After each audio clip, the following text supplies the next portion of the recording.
Session 5, we've titled this one Finding Your Flow. The emphasis of this 5th session is on you guys, okay? You need to work and identify within yourself to build on your running, moving forwards into the future. Mobility.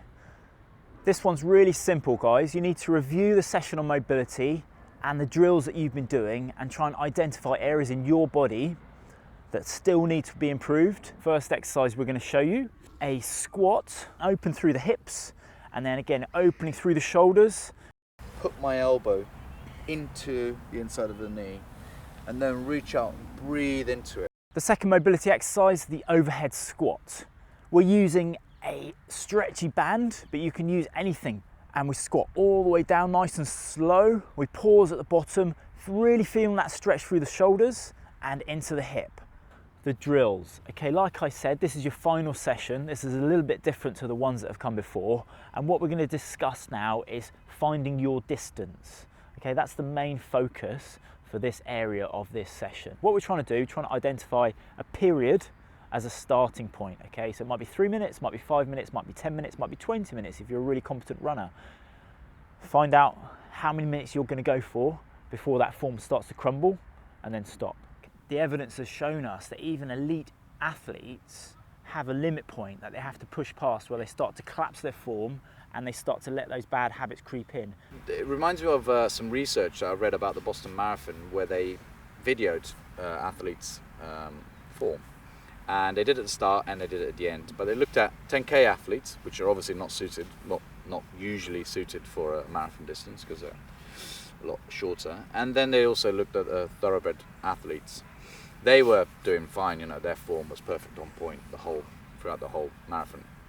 Whereas the 10K athletes their form by the end of the run was 60%. You know, 60% of them were not achieving good form. They were they're totally changed. You know, it happens to everyone. You know, we're suited for a certain distance. There's nothing to say that we can extend that distance, but we've got to train to extend that distance. That's how we avoid injury.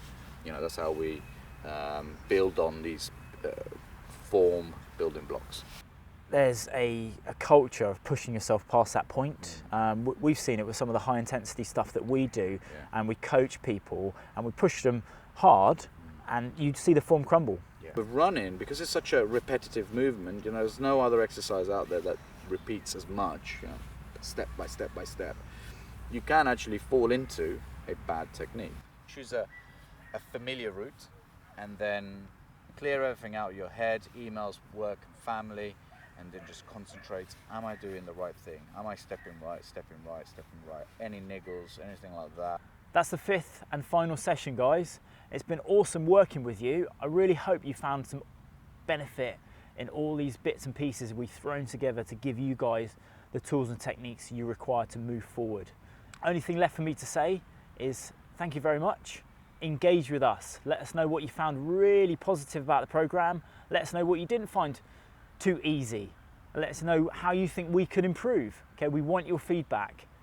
Go out there, enjoy your running, find your flow, build those strong habits. Go run right.